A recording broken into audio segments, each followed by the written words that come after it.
미래에셋증권을 둘러싼 정말 흥미로운 밸류에이션 역설, 오늘 한번 제대로 펼쳐보겠습니다. 주식시장 흐름을 좀 보시는 분들이라면 최근 이 회사의 엄청난 퍼포먼스에 대해 들어보셨을 텐데요. 하지만 겉으로 보이는 화려한 숫자, 그 이면에 숨겨진 진짜 이야기를 제대로 읽어내는 게 핵심이겠죠? 자, 그럼 군더더기 없이 바로 들어가 보겠습니다. 일단 여러분의 시선을 확 잡아끌 이 엄청난 숫자부터 보고 가실까요? 1조 5천억 원. 2026년 1분기에 미래에셋 증권이 달성한 상품운용 수익입니다.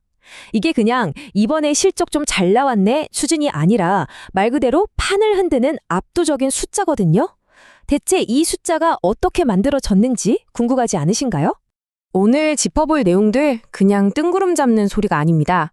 대신증권의 넥스트 레벨 리포트나 메리츠증권처럼 공신력 있는 기관에서 발행한 아주 따끈따끈하고 깊이 있는 분석 보고서들에서 핵심 데이터만 쫙 뽑아왔습니다. 객관적인 팩트만 가지고 분석해드릴 테니까요. 마음 편히 따라오시면 됩니다. 자, 오늘 살펴볼 핵심 흐름입니다.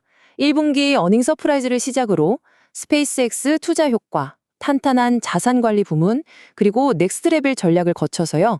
마지막으로 아마 가장 궁금해하실 애널리스트들의 홀드, 즉 유지 의견의 진짜 의미까지 빠르게 훑어보겠습니다. 그럼 첫 번째, 1분기 어닝 서프라이즈부터 바로 뜯어보죠. 숫자를 딱 보면요. 1분기 지배주주 순이익이 9,962억 원, 거의 1조 원에 육박합니다. 이게 전년 동기랑 비교하면 무려 285%나 폭등한 수치예요. 전분기 대비로도 70% 이상 올랐고요. 평범한 성장이 아니라 그야말로 폭발적인 퀀텀 점프를 한 셈이죠. 수익이 대체 어디서 이렇게 났나? 차트를 한번 볼까요?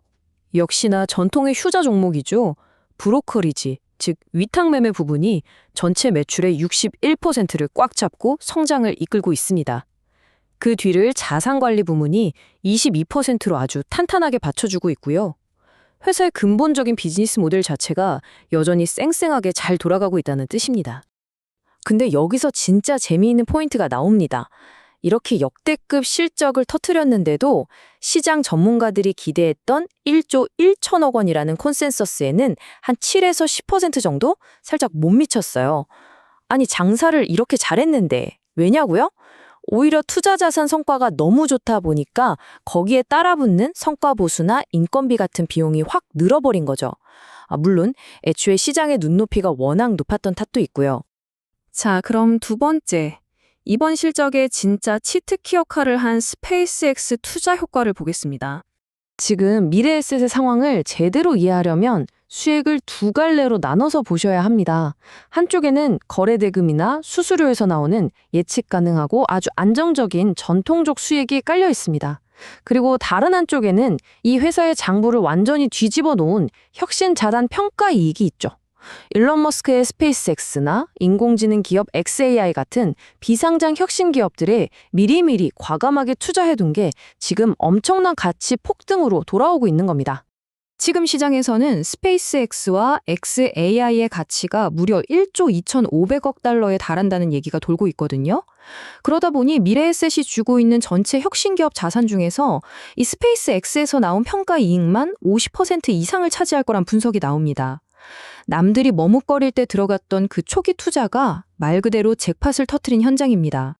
이 메리츠증권 리포트를 보시면 그 임팩트가 더 확 와닿으실 겁니다. 1분기 트레이딩이랑 상품운용 손익이 작년보다 219%나 점프했는데 리포트는 이 엄청난 도약의 1등 공신으로 혁신기업 평가이익이 대규모로 인식됐다는 점을 콕 집어서 강조하고 있어요. 이어서 세 번째 포인트로 넘어가 볼까요? 자산관리 부문의 꾸준한 성장입니다. 스페이스X로 한 방 크게 터트린 게 전부가 아니라는 게 정말 중요합니다. 본업인 자산관리 수수료만 딱 떼어봐도 1,140억 원을 찍었어요. 사상 최고치입니다. 작년 이맘때랑 비교하면 무려 45%나 껑충 뛰었죠. 회사의 뼈대가 되는 기초 체력이 완전히 궤도에 올랐다는 강력한 증거입니다. 결국 비즈니스 펀더멘털 자체가 유례 없이 탄탄하다는 얘기입니다. 금융상품 고객 자산은 224조 원을 돌파하면서 또 신기록을 썼고요. 레버 카운트 수익도 작년보다 60% 가까이 폭증했습니다. 여기서 특히 주목할 건 해외 주식 수수료율이 14.9bp까지 올랐다는 건데요. 정말 알짜배기인 해외 위탁매매 시장에서 미래에셋이 얼마나 압도적인 돈 버는 능력을 보여주고 있는지 증명하는 셈이죠. 네 번째, 이들이 준비하는 넥스트 레벨 전략을 한번 뜯어보겠습니다. 이 전략이 어떻게 하나의 큰 그림으로 연결되는지 쫙 보여드릴게요. 지금 미래에셋은 글로벌 판에서 거점들을 퍼즐 맞추듯이 하나씩 확보 중입니다. 첫째, 미국 현지 증권사를 전격 인수했죠. 둘째, 그 까다로운 홍콩에서 디지털 자산 리테일 라이센스까지 따냈습니다. 이 치밀한 빌드업의 최종 목적지가 뭐냐? 바로 개인 투자자들의 거래 방식을 통째로 바꿈 글로벌 통합 MTS 론치입니다.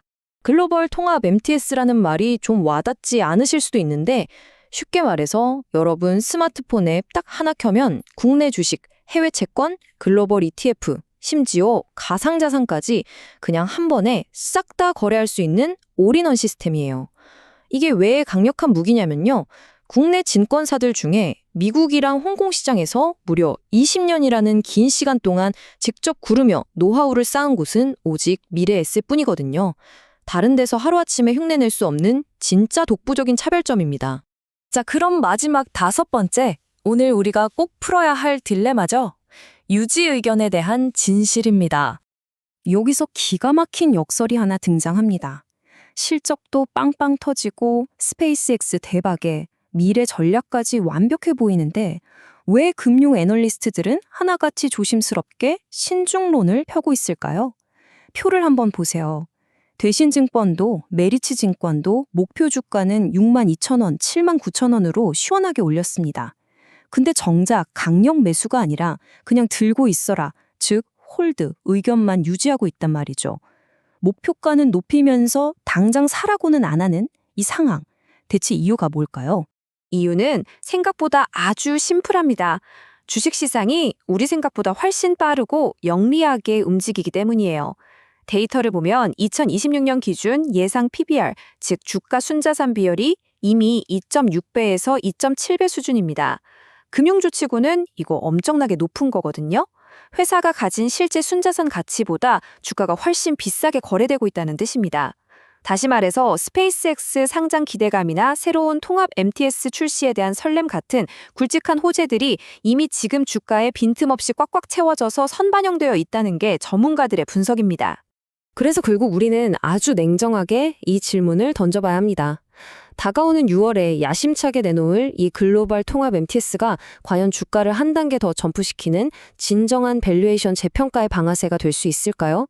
아니면 우리는 이미 좋은 뉴스가 싹 다 반영된 파티의 최고점을 지나고 있는 걸까요? 정말 흥미로운 딜레마가 아닐 수 없습니다.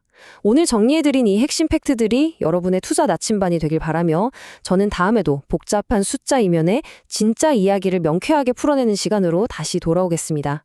함께해 주셔서 감사합니다.